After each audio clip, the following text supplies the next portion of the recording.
Assalamualaikum warahmatullahi wabarakatuh. Perkenalkan, nama saya Siti Nurjana dari kelas PAI 1B.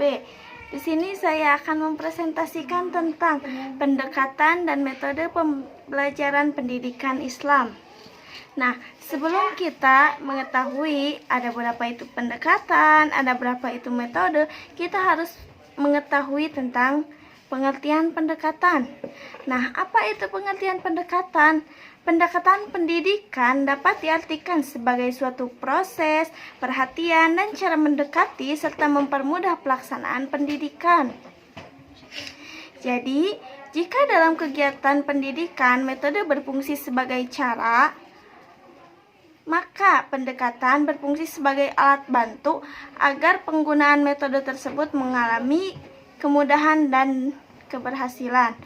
Jadi, metode dan pendekatan itu tidak bisa dipisahkan. Nah, di sini ada beberapa pendekatan. Yang pertama adalah pendekatan psikologis, yang kedua pendekatan sosial kultural, yang ketiga pendekatan religi, dan yang keempat adalah pendekatan historis. Nah, yang pertama, apa itu pendekatan psikologis? Nah, pendekatan psikologis yang tekanannya diutamakan pada dorongan-dorongan yang bersifat persuasif dan motivatif.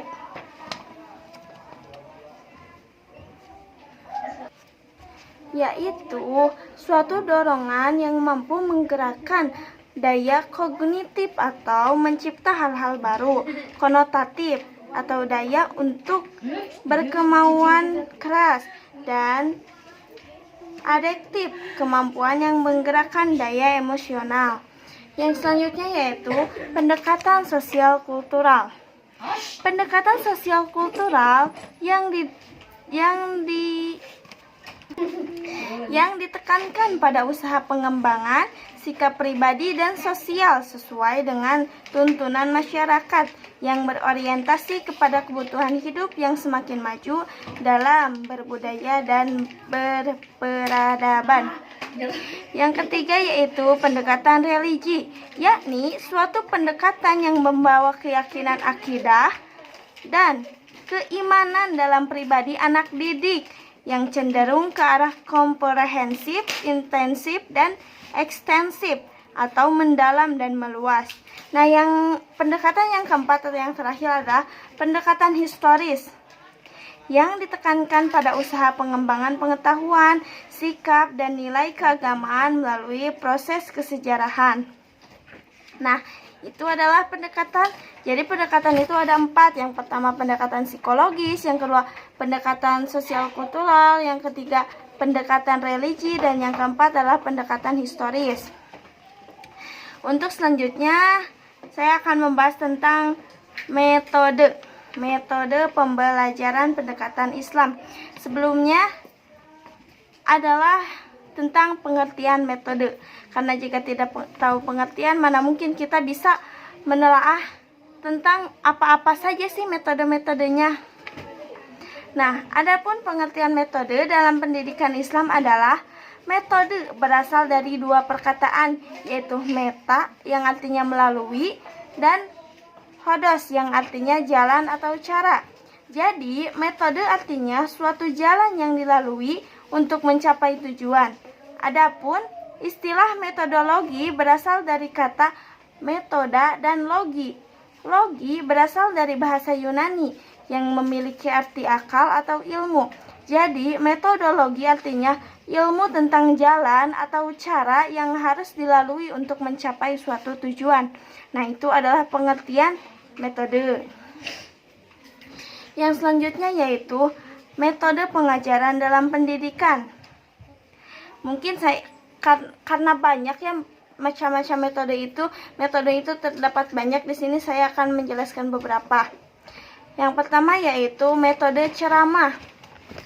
Nah, ini biasanya sudah umum di mana-mana menggunakan metode ini.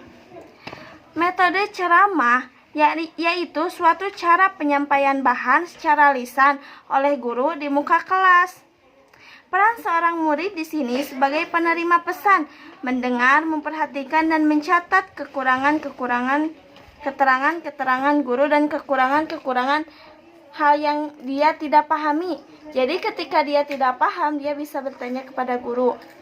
Jadi di sisi ini, metode ini, guru itu di depan kelas dia menerangkan, dia berceramah tentang hal yang dia ajarkan kepada anak muridnya.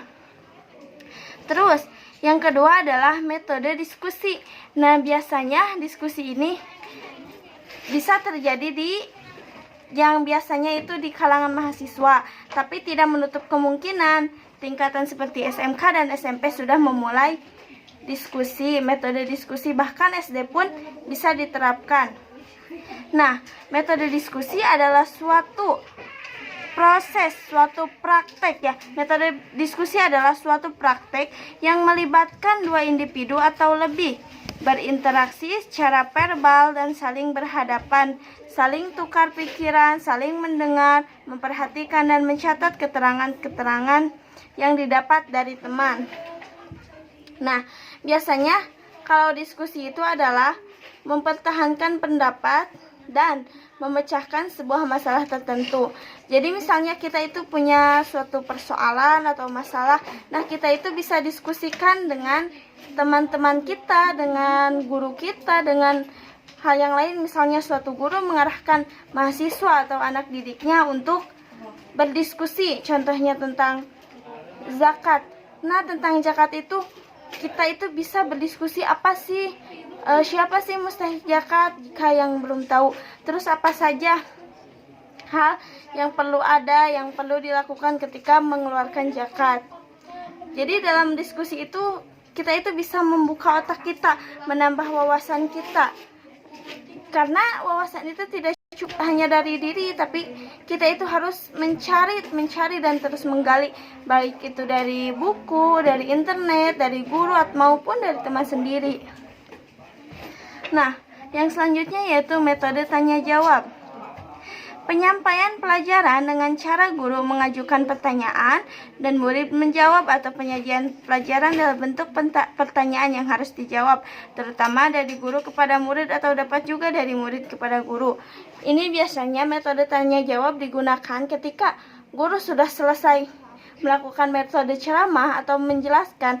Nah, guru selalu bertanya, ada yang ingin ditanyakan, ada yang tidak paham, dan kalau murid yang aktif itu dia langsung respect, saya Pak, saya Bu, nah saya ingin bertanya apa sih hal tentang ini, nah saya belum mengerti tentang ini. Jadi dia itu terus menjawab dan gurunya pun senang menjawab pertanyaan dia.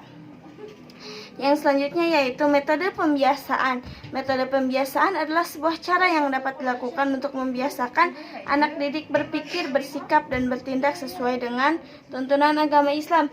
Jadi contohnya, anak didik setiap pagi sebelum melaksanakan pembelajaran atau ketika istirahat dianjurkan untuk melaksanakan sholat duha. Nah, ini adalah suatu pembiasaan yang baik untuk pertumbuhan anak itu, karena jika si anak sudah dewasa, insya Allah akan terus teringat.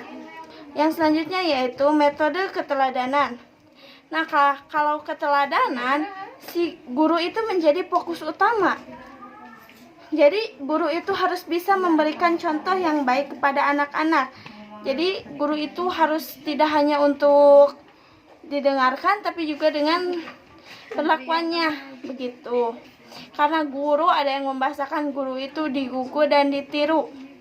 Jadi begitulah cara untuk metode keteladanan. Jadi keteladanan itu sang guru mempraktekkan sendiri apa yang dia katakan dan apa yang dia bilang kepada anak-anak. Nah, mungkin dari saya dicukupkan sekian. Mohon maaf apabila banyak kekurangan. Wallahul muwaffiq ila aqwamit thoriq. Wassalamualaikum warahmatullahi wabarakatuh.